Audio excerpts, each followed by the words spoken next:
Hello and welcome to APPSChats. This is a podcast run by Appalachian Popular Programming Society, and we are part of the Main Stage Council.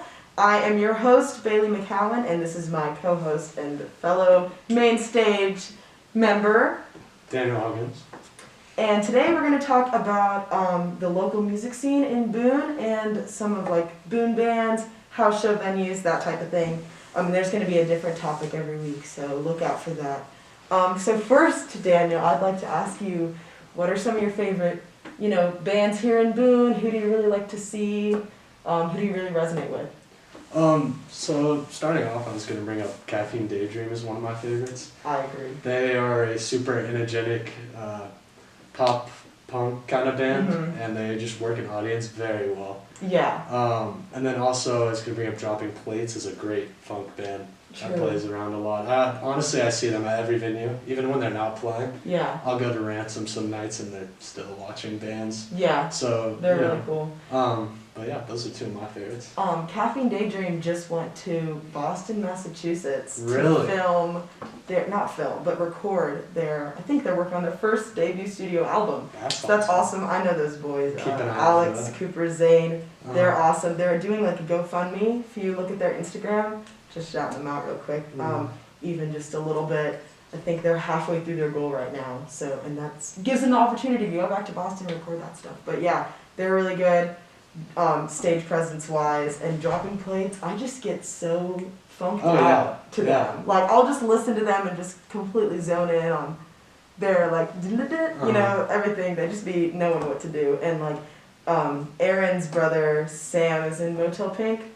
He's in Apps as well, and he's so cool, and he runs sound for a lot of the events too. And you obviously have to talk about the girl bands. Oh yeah, yeah. Have you seen I haven't seen a lot. I really wanted to go to that Fem Fest. My gosh. And I really wanted to go, but I just couldn't find a beep or anything to get there, Yeah. which really kind of stunk. But I'd love to hear some more about them. I know Yeah. you're in one. It was I'm in Ovary-Z. For all y'all that don't know, I played the drums. Obviously I could talk about us for hours, but Fem Fest was probably our first break into the Boone scene. I remember over the summer the band had to do their first gig without me because I was in Miami, and they were like, we just can't pass up this opportunity, someone asked us to play, and I was like, okay, I get it, because getting into the scene is really hard. Fem Fest just really got us in there, and playing and getting to meet Cherry Etiquette and Babe Haven, and Josie is a singer-songwriter, guitarist, and we actually made a couple songs together. We met through Fem Fest too. She's awesome. She owns some skate brand, Anna Bananas. Yeah. That's another question I have for you, is just getting into this scene seems so difficult. I know, I've been playing with some people too, and trying to get gigs and stuff like that seems kind of hard, but it's once you get into it, you're opened up to so many possibilities. You can just, you can, it seems like these bands we're talking about, Dropping Plates and Caffeine Daydream, your band too is just they can play really anywhere once they kind of get get off their feet. Yeah, you would think, man. Just getting into it, it's all about networking. Yeah. That's really all it is. You go to these shows, and once you go to these shows a lot, and people, you start to recognize people. So, I'll see some girl on King Street and be like, I know you, I saw you at this show and this show. And then maybe she is, in a band and they're trying to get started. And then it's oh, well, what kind of music do you play? What are your influences? And then bands, I find, Ovary-Z uses Instagram a lot. Oh, yeah. So it's Caffeine Daydream. Too. Yeah. So it's just kind of reaching out to other bands on Instagram. All of the bands, or most of them, I think, we have this meme group chat on Instagram. Yeah. Pretty funny, I don't know. But we use Instagram a lot to communicate, especially with venues. Yeah. Because Ovary-Z actually got our start in Greenville, South Carolina during the summer, because that's where our bassist was from. Yeah. And so we did a lot of shows there, got to meet the bands there, and by then we started to have, we had a set list. Yeah. So we came to Boone with hey, we can pretty much play a 45-minute set. Yeah. Does anyone need an opener? I feel like that's one of the hardest things too, is getting a set list. With my experiences in playing in bands and everything, the toughest thing that we've had is just getting a set list. Just getting music that we want to play. It's just working on certain songs and then trying to get into a 45-minute long show or whatever, that was always impossible for us. Honestly, yeah, that is pretty hard. What helped us in the beginning was we actually didn't really do a show for a couple months before we had been practicing. Obviously, I mean that's the thing. Practice makes you so much better. It doesn't make you perfect, but it makes you better.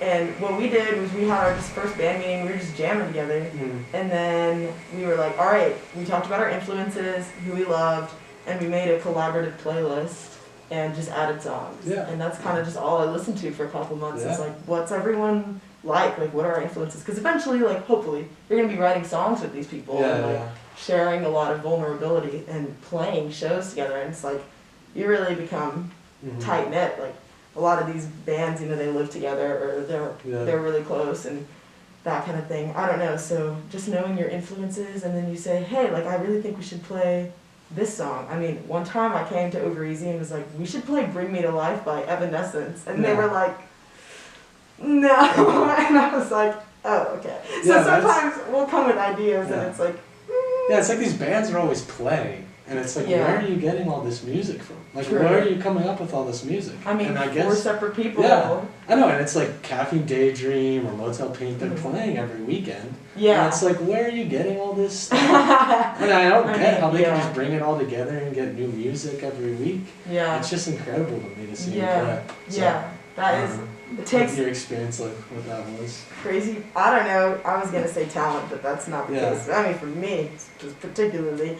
But I don't know. We had a rehearsal the other night because we're getting ready for this big festival coming on October 29th and 30th in Transylvania County. We're playing at this huge field with a lot of bands from the East Coast. Ill Intentions and Lux both kind of gave us our start in Greenville, South Carolina. So we're playing with them, which is crazy, like a dream to me. Anyways, stop talking about that, I'm promoting myself. But when we had a rehearsal the other night to prepare for that, we came with 4 ideas of covers to do. Okay, so we were like, all right, we set a rehearsal time, a week out, so everybody has it on their calendars because we're all busy, packed schedules, right? I mean, we're in college, so it was like, okay, we're gonna rehearse on this day. I want everybody to have this song. At least listen to, right? And practice, chords, knowing the structure itself. And then once you're together, you should hopefully be past the learning the song at that point and just being like, oh, now we're going to actually play this together. Tweak a couple spots, how you want it to start and end, if you want to change anything out of solo, stuff you can all figure out when you're together. Yeah, that's another part of the talent for these bands is just how quickly they can pick up songs. And then they can all go home after a rehearsal, and they can all practice their parts, and within a week, they've got their own part down, and then it only takes them a day or two to bring all the parts together. Yeah. And it's not only them learning their own parts, but it's the chemistry between the members as well, to just bring all the music together. Yeah. And then they, like you said, having solos and stuff like that, it's every weekend they might be playing the same music, but they're changing it up every time. So, I think it's incredible that these bands can keep that chemistry between each other and just switch up music, and each person has their own thing to add. So it's just, it's all keeps it together even when it changes. That's just, it's incredible. That's true. I don't know. We don't be changing set lists every week. We can't do that. We'll play a show and we haven't had a gig since Boone on the 16th at Ransom. Yeah. So we've had a good 2 weeks, which is a lot longer than we had to prepare, make these rehearsal times, choose the songs we wanted to do. And we came to the practice yesterday night and we were like, all right, right off the bat, I think we're going to have to cut this song because it's really hard and we're already doing 4 new covers, so I think we should do this song instead. And everyone wanted to do that song. Anyways, we just didn't have time. So I was like, yeah, that song's hard. I'm not super attached to it. So we'll just play another song. Getting harder songs onto the set list is super, super difficult for me. It was, at least.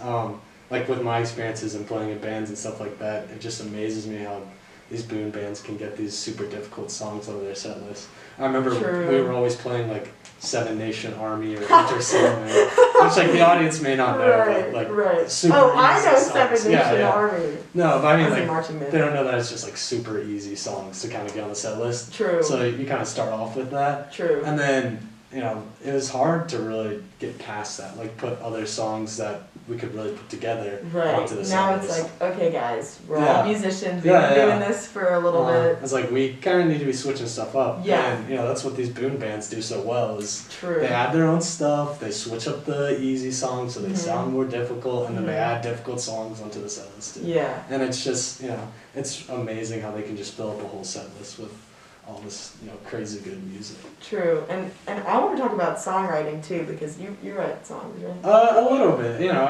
I mean, I had to show you where voice memos was. Yeah. That's a little So, worrying. maybe it's worse.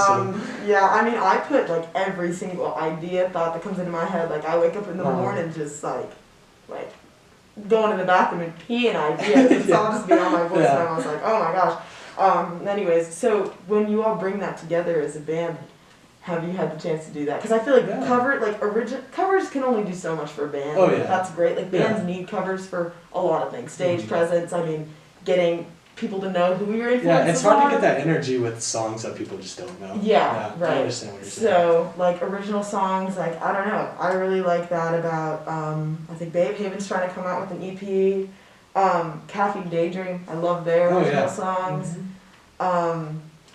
Yeah, they have some really energetic stuff too. And you know, that's one of the hard things I think about writing music is trying to keep that energy or trying to build up to something and, you know, kind of tell a story with it. Like for me, you know, I can come up with a bass line or a few, you know, chords on the guitar, but you know, trying to bring that, you know, kind of energy into it with like vocals or kind of getting like a chant to go along with the audience. I always felt like that was always difficult for me. It's just like you can't have a really energetic song without vocals, or else you kind of feel like you're playing jazz kind of music, you know? And so you just can't play those crazy venues like Ransom or something where everyone's jumping up and down. So, you know, it's hard to create music that people want to get energetic and bouncy to, and kind of seems like that's a big part of like the Boone, kind of Boone music. It's just that really energetic music. I agree. And so I can never really come up with that stuff. But, you know, if you want like a bass line or like a few chords on a guitar, you know, I could do that.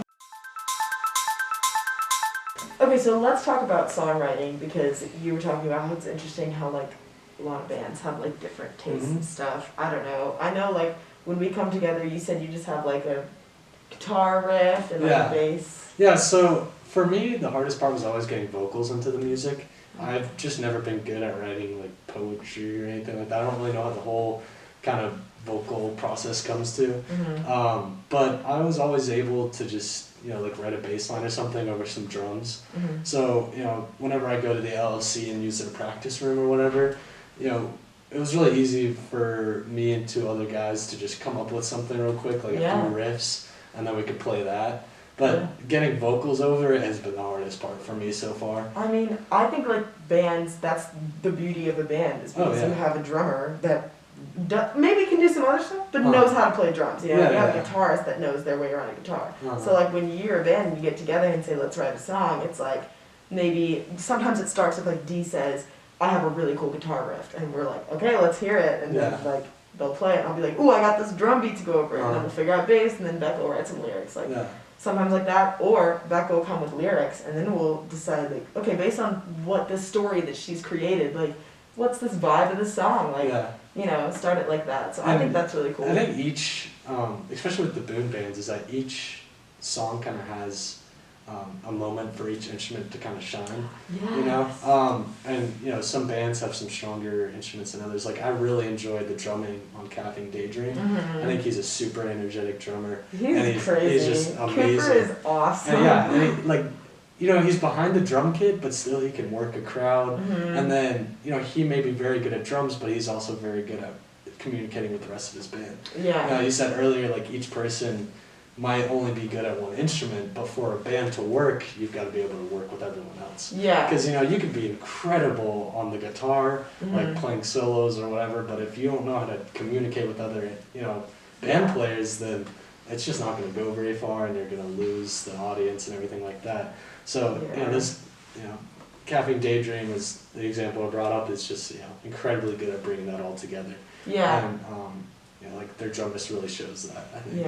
And I don't know, I mean, like, when we wrote the song, yeah, we decided like there was kind of a moment for each one, but even like, I don't play guitar, but I have years of piano experience, and so I can hear like things that I want a chord to go in this direction, and so even though I don't know what you doing with your hand, like I don't know, I could be like, hey, play like da, and then make it go, and then Dia's like, oh, you mean like this? And I'm like, yes, that's perfect. So I mean, it works out like that, and KP, like our bassist, I mean, she's not trained on bass, like, you know, but she just is such a fast learner. So it's just like you can really, especially playing with people helps more than anything. Just being more musical and adapting and listening to your bandmates. You gotta be a fast learner if you want to be in the scene too. Right, and everything all about that. Well, I want to transition and talk about some house show venues. So what are your experiences? So like, most of my experiences have come from Ransom because I'm not, I don't have a car here. I'm a freshman, so I don't, I can't really drive everywhere. Sure. But Ransom still holds some really good venues. I've been to a few kind of out back of Ransom, but also inside. It was really great. I went to one last weekend, and they had a band from Cincinnati. I think they're called Saving Escape, if anyone wants to check them out. They're absolutely amazing. Wow. Yeah, they were crazy good live, and I've listened to some of their stuff recording, and they're incredible too. So, and although they're not Boone, Ransom still can get people from around different states and stuff like that, just because I think they're pretty big. But outside of that, I haven't really been able to go to any big house shows or anything like that. I don't know what your experiences have been. I mean, like Ransom Black Hat, the great thing about that being a venue, an actual place. I mean, they could just tell people like, hey, we're doing this cool show, and they'll invite bands from all over, right? But I just miss, I mean, like you said, you were a freshman. I'm just a sophomore. I don't know about like actually how the scene was, but like my old buddies in high school owned the Grove, and when that was popular, and it was just like in their basement. I remember coming over and them showing me this, and they were like, "Yeah, people would mosh in here and like break their faces," and I was like, "That's so cool," But can't really do that anymore. No. So kind of want to talk about that because Greenhouse and Hillside. Obviously huge before COVID, like all of these places they had Instagrams, people knew about them, but they weren't, it was kind of like you tell your friends and then like your band tells their friends and then they tell their friends and then you get kind of your close-knit, like the people that really want to be there are there. And now I feel like with house shows after COVID, it's been more like you have to deal with people's comfortability level, like having shows inside, especially when COVID was starting to it's just harder and like people aren't comfortable with that. And when we had that show at Black Cat, like there was a capacity, and by the time we got on the stage to perform, I was like, my friends are still in line, so I don't know any of these people. Definitely at Black Cat too. I went to one of the Battle of the Bands there. That was the show. That was the show. I mean, it's way out the door. I had no idea though, because like I know that it was a small place, but I mean like you just have to be careful about that now. And I know like some places like Hillside, they require vaccines and negative COVID tests and stuff, but especially like, I don't know, sometimes like people just get crazy because there's a cutoff point where there's like 50% of the crowd that loves the music and wants to jam and wants to dance, and maybe they have some friends in the band, and then the other half is like people that just are there to do one thing, and that's just to get crazy and black out. So that's just kind of like, yeah, and especially with these other house shows that are kind of going, they're not as popular because of COVID or anything like that. And I don't know, like Greenhouse and Hillside have had some problems. It's just like moving to these other venues, they just get so packed. And, so you've got a lot of that crazy stuff going on, and then, it's harder to get into these shows, and you have to monitor music. You have to monitor things, like you need a bouncer, and you need like, I mean, and they would do that at the other places too, but I mean, when you go to an actual bar, like you have to communicate, like, okay, is this like Lily's was 21 plus, unless like my friend that was 19, I was like, okay, this is my friend. But like other than that, I mean, ransom is $5 for 18 plus. That's I think the appeal of Hillside and Greenhouse and stuff. But I think their issue just came with parking. People would have a few drinks and then just think they could walk back to Caldwell, and it's just like there's a safety issue there, and like. They'd have issues with their neighbors, the cops. Like, I think with the promoters that have come into the scene that have made it what it is, it's great for like bands and house show venues because they're making a lot of money. Like for a lot of bands, like this is their source of income. Yeah. So that's awesome, but at the same time, it's dangerous too. You face the issue where like shows get so huge that the town of Boone is like taking a notice of that and are just immediately going to shut things down because they're not seeing any profit. Yeah. And so it's like that's where you get into like, oh, like you don't want the people to DIY lose. scene. Yeah. You don't want people to lose kind of that connection to the music and those like events, and you want them to experience what these other bands are putting out, but at the same time, you don't want them to get hurt from doing some stupid stuff or trying to drunk drive or anything like that.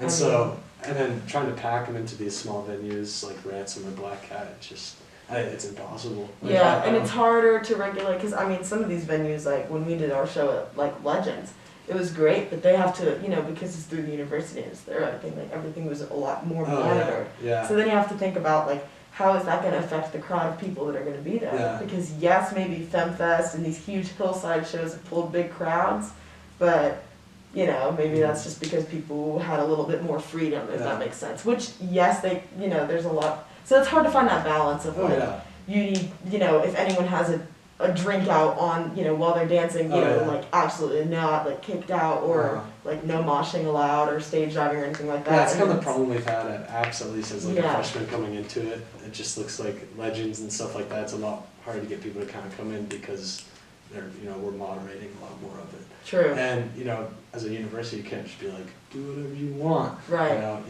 The moderation is smart, but, sometimes people don't really respect that. Yeah, it's all about just people that, best crowd members are the people that want to be there and that want to support and, like, love the music. And I don't know, that's just what's been, like, really great about it. Every time we play shows, I just make it such a point to, like, thank the venues and thank the sound guys and thank the promoters because like these are the people that are like literally making it happen for us. I mean like Josh Parrott does a lot of the sound at Greenhouse and we're in our audio production class together and like Sam obviously plays in Hotel Pink and he does a lot of the sound too. And it's just like those guys, they bring all the PA it's like without them there's no sound and so I don't know, I feel like they could get caught up whenever bands have a 5-minute set changeover and it's like, I'm trying to get everything on the stage. It's just like...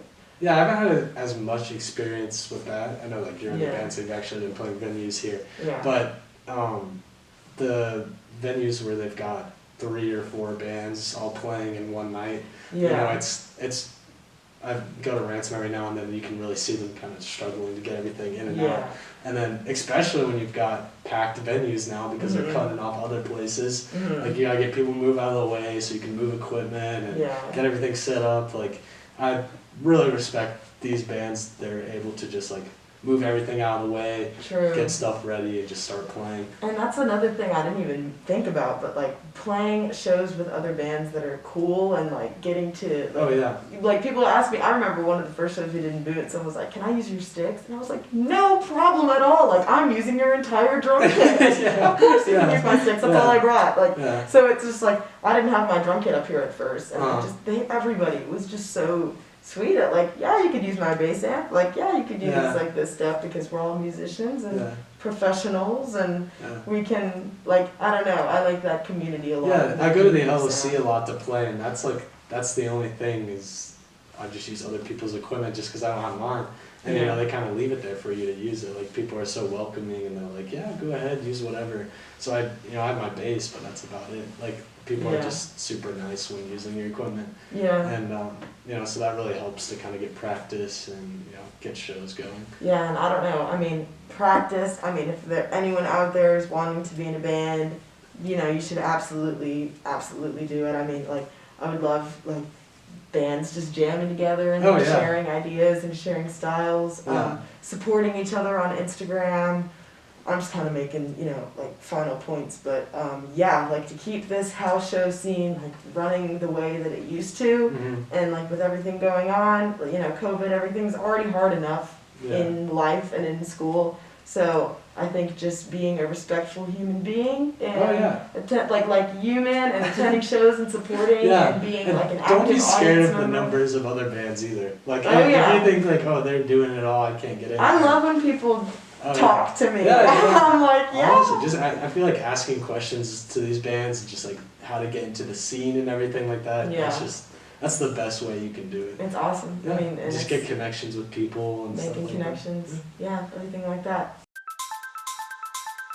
Just like to make some final remarks. I mean, thank you for being an active audience member and an amazing musician. Thank you for playing. And I mean, it's just overall a lot of fun. I highly recommend anybody to try it out. But this has been APPSChats, the specific episode about the Boone Music's house show DIY band scene. And I'm your host, Bailey McCowan. I'm your co-host, Daniel Huggins. And APPSChats out.